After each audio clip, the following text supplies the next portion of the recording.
अग्निशमन चाचणी ही apples lab Spain यांनी केली, स्पेनमध्ये केली आणि याच्यामध्ये पुलाचं आरेखन हे तायवानच्या कंपनीने केलं.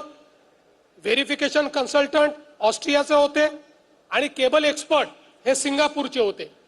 त्यामुळे एकूण 7 देशाच्या वेगवेगळ्या कंपन्यांनी, इन्स्टिट्यूशन्सनी या पुलामध्ये सहभाग घेतलाय.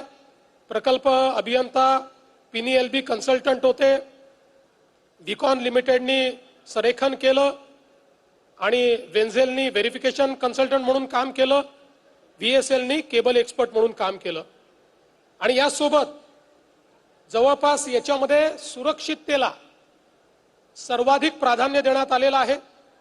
अद्ययावत अग्निशमनची व्यवस्था, वॉटर मिस्ट यंत्रणा, आपत्कालीन दूरध्वनी, दर 50 मीटरवर आपल्याला त्या ठिकाणी दूरध्वनी आहे, दर 300 मीटरवर 2 बोगद्यांना जोडणारे कनेक्टर आहे.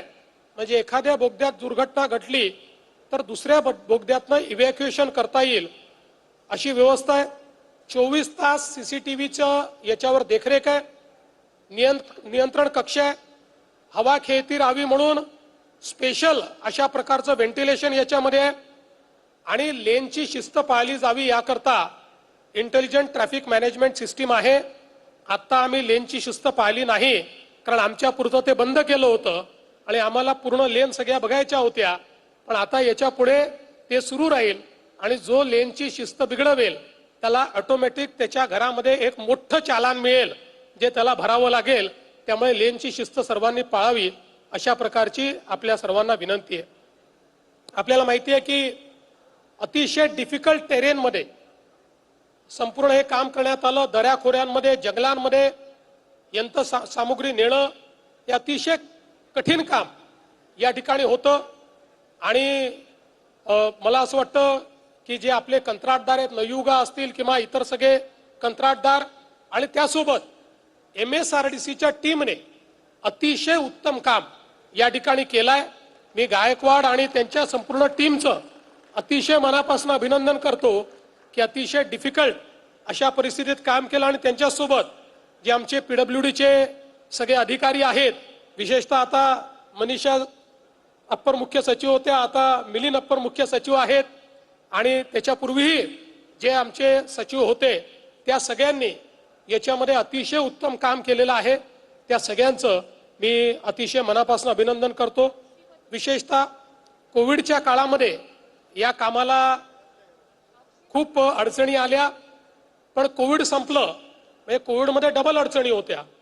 सरकारची अडचण होती आणि फॉरेन कन्सल्टंट्सची अडचण होती.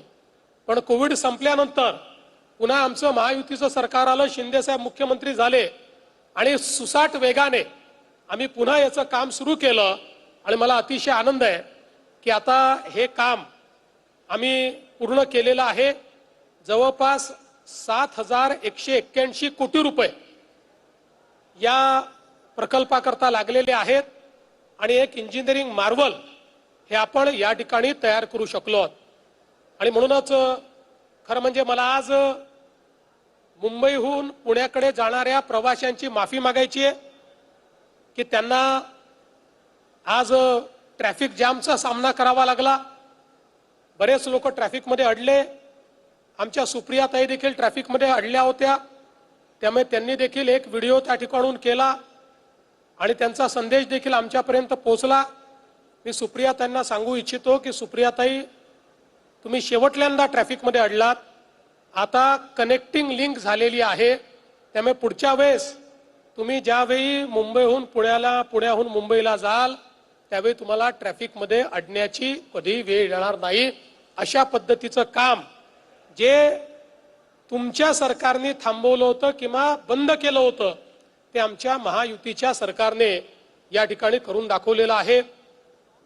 खरं म्हणजे या प्रकल्पाचं एकच महत्व हे आहे की 1661 साली छत्रपती शिवरायांनी कारतलब खानाचा घेरा मोडण्याकरता उंबरखिंडची जी लढाई केली होती ती इथेच केली होती. इथेच खाली तो विजय स्तंभ आहे. आपल्याला माहिती आहे लढाई अशी आहे की ज्या ठिकाणी